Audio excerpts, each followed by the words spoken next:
ഇപ്പോൾ നൊയോറി ഹൈഡ്രജനേഷൻ എന്ന് പറയുമ്പോൾ നൊയോറി അസിമെട്രിക് ഹൈഡ്രജനേഷൻ എന്നാണ് പറയുന്നത്. ഹൈഡ്രജനേഷൻ എന്ന് പറഞ്ഞു കഴിഞ്ഞാൽ എന്താണ്? ഹൈഡ്രജനെ ആഡ് ചെയ്യുക. അപ്പോൾ ഹൈഡ്രജനേഷനും ഹൈഡ്രജനോളിസിനും തമ്മിലുള്ള വ്യത്യാസം എന്തായിരിക്കും? ഹൈഡ്രജനോളിസിസ് എന്ന് പറയുമ്പോൾ ഈ ഹൈഡ്രജൻ ആഡ് ചെയ്യുന്നതിനൊപ്പം തന്നെ ബോണ്ടിൻ്റെ ക്ലീവേജും കൂടെ വരുന്നുണ്ട്. അപ്പോൾ ഇത് അസിമെട്രിക് ഹൈഡ്രജനേഷൻ എന്നാണ് പറയുന്നത്. കാർബൺ കോമ്പൗണ്ട്സിനെയും ആൽക്കീൻസിനാണ് നമ്മൾ ഹൈഡ്രജനേഷൻ നടത്തുന്നത്. അപ്പോൾ ഇവിടെ അസിമെട്രിക് മോളിക്യൂൾസിനാണ് നമുക്ക് കിട്ടുന്നതുകൊണ്ടാണ് പറയുന്നത്, അല്ലെങ്കിൽ കൈറൽ മോളിക്യൂൾസിന് കിട്ടുന്നതാണ് പറയുന്നത്.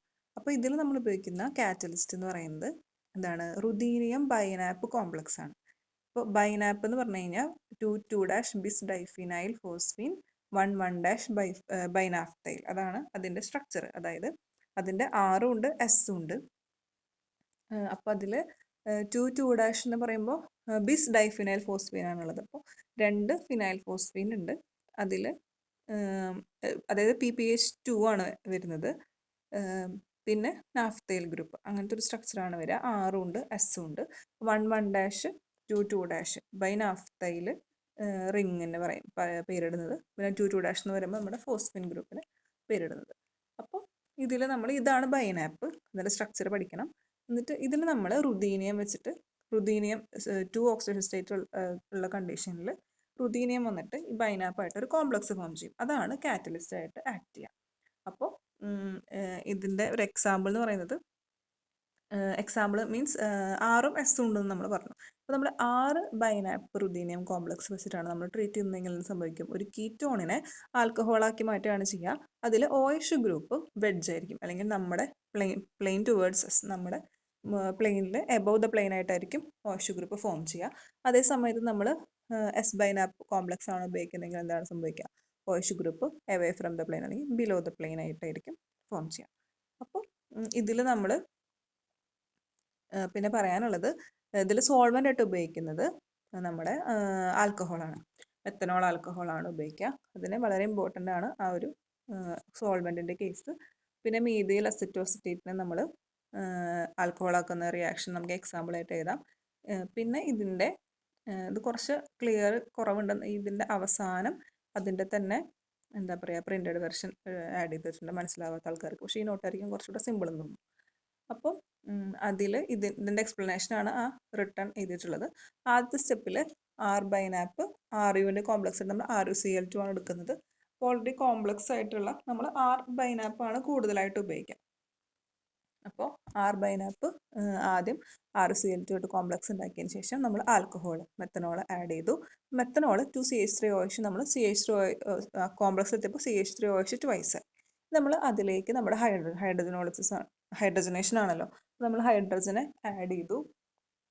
ആഡ് ചെയ്തപ്പോൾ എന്ത് സംഭവിച്ചു? ഒരു ഹൈഡ്രജൻ RuCl2ലുള്ള ഒരു ക്ലോറിനെ എബ്സ്ട്രാക്ട് ചെയ്തിട്ട് HCl ആയിട്ട് റിമൂവ് ചെയ്ത് പോയി. മറ്റു ഹൈഡ്രജൻ റുദീനിയമായിട്ട് ഒരു ബോണ്ട് ഫോം ചെയ്തിട്ട് ആ കോംപ്ലക്സിൽ ഇൻക്ലൂഡഡ് ആയി. ഇനി നമ്മുടെ എന്താണ് അടുത്ത സ്റ്റെപ്പിൽ നമ്മുടെ റിയാക്റ്റൻ്റ് വരികയാണ്. അതായത് നമ്മുടെ കീറ്റോൺ, ഡൈക്കീറ്റോൺ ആണ് അവിടെ എടുത്തിട്ടുള്ളത്. ഈതറുള്ള ഗ്രൂപ്പാണ്. അപ്പോൾ കീറ്റോൺ വന്നിട്ട് അപ്പോൾ ഈ നമ്മൾ ഓൾറെഡി ആ കോംപ്ലക്സിലേക്ക് ആൽക്കഹോൾ ആഡ് ചെയ്തിട്ടുണ്ട്. അപ്പോൾ ആൽക്കഹോളാണ് റുദീനിയമായിട്ട് ബോണ്ടഡ് ആയിട്ട് ഇരിക്കുന്നത്. അപ്പോൾ ആ വേക്കൻസിയിലേക്ക് ഈ നമ്മുടെ റിയാക്റ്റൻ്റ് ആയിട്ടുള്ള ഡൈക്കീറ്റോൺ വരുന്ന സമയത്ത് ഈ ആൽക്കഹോൾ അവിടെ നിന്ന് റിമൂവ് ആയിട്ട് ഈ കീറ്റോൺ വന്നിട്ട് അവിടെ ടച്ച് ചെയ്യും. അപ്പോൾ ഈ സോൾവൻ്റ് ആയിട്ട് ഉപയോഗിക്കുന്നതുകൊണ്ട് തന്നെ ആൽക്കഹോൾ എപ്പോഴും വന്നും പോയി ഇരിക്കുന്നതാണ് ഇതിൻ്റെ ഒരു പ്രത്യേകത. അപ്പോൾ അതിൽ ഈ റുദീനിയമായിട്ട് നമ്മുടെ കീറ്റോണിലെ ഓക്സിജൻ ആറ്റം ഉള്ള സ്ഥലത്ത് ഒരു ബോണ്ട് ഫോം ചെയ്യും. അപ്പോൾ 2 ഓക്സിജൻ ആറ്റം ഉള്ളതുകൊണ്ട് 2 ഓക്സിജൻ ആറ്റം റുദീനിയമായിട്ട് ബോണ്ട് ഫോം ചെയ്യും. ബാക്കി ഹൈഡ്രജനോ ക്ലോറിനോ ഒക്കെ അങ്ങനെ തന്നെ റുദീനിയത്തിനോട് അറ്റാച്ച് ചെയ്തിട്ടുണ്ട്. ബൈനാപ്പും അങ്ങനെ തന്നെ. അപ്പോൾ ആർ ബൈനാപ്പാണ് നമ്മൾ എടുത്തിട്ടുള്ളത്. അതിനുശേഷം ഇവിടെ പിന്നെയും നമ്മുടെ സോൾവെൻറ്റ് വന്നിട്ട് ആഡ് ചെയ്യുകയാണ് ചെയ്യുന്നത്. റുദീനിയത്തിൽ CO, അതായത് CH3OH ആണല്ലോ, അത് ഡിസോസിയേറ്റ് ചെയ്തിട്ട് CH3 CH3O- എന്ന് പറഞ്ഞ അവസ്ഥയിൽ നമ്മൾ ഹൈഡ്രജനെ റീപ്ലേസ് ചെയ്തിട്ട് നമ്മുടെ CH3O വന്നിട്ട് അറ്റാച്ച് ചെയ്യുകയാണ് ചെയ്യുക. അത് സോൾവെൻ്റ് ഇവിടെ കാണിച്ചിട്ടില്ലായിരുന്നേ, സോൾവെൻറ്റിൻ്റെ പ്രസൻസിലാണ് നടക്കുന്നത്. പിന്നെ എന്ത് സംഭവിക്കുന്നുണ്ട്? ഒരു ഹൈഡ്രജൻ നമ്മുടെ ഓക്സിജൻ ആറ്റത്തും, ഏതെങ്കിലും ഒരു ഓക്സിജൻ ആറ്റത്തുമ്പോൾ വന്നിട്ട് ബോണ്ട് ഫോം ചെയ്യുകയാണ് ചെയ്യുന്നത്. അപ്പോൾ ഇവിടെ വന്നിട്ടുള്ളത് CH3യുടെ അടുത്തുള്ള ഓക്സിജൻ ആറ്റത്തുമ്മയാണ്. അപ്പോൾ അങ്ങനെ പിന്നെയും ആൽക്കഹോളിൻ്റെ പ്രസൻസിൽ നമ്മുടെ ഈ സ്റ്റെപ്പിൽ വെച്ച് തന്നെ നമുക്ക് നമ്മുടെ പ്രൊഡക്റ്റ് കിട്ടുകയാണ് ചെയ്യുക.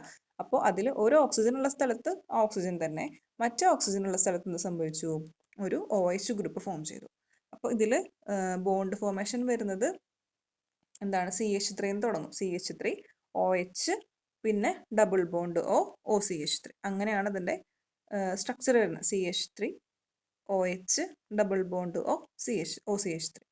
അപ്പോൾ അങ്ങനെ ഒരു സ്ട്രക്ചർ ഫോം ചെയ്ത് അവിടെ വെച്ചിട്ട് പ്രൊഡക്റ്റ് ഫോം ചെയ്യാണ്. അപ്പോൾ നമ്മുടെ ആൽക്കഹോൾ അവിടെ അപ്പോഴും ഉണ്ട്.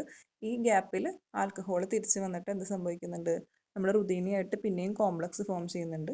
എന്നിട്ട് അതിലേക്ക് പിന്നീട് ഹൈഡ്രജൻ ആഡ് ചെയ്യുമ്പോൾ നമ്മുടെ റുദീനിയം പൈനാപ്പിൾ കോംപ്ലക്സ് ഫോർമലി എന്ത് സ്റ്റേജിലാണോ ഇരുന്നിരുന്നത് ആ സ്റ്റേജിലേക്ക് തിരിച്ചു വരികയാണ് ചെയ്യുന്നത്. അപ്പോൾ ഇത്രയാണ് ഇതിൻ്റെ മെയിൻ ആയിട്ടുള്ള മെക്കാനിസം എന്ന് പറയുന്നത്.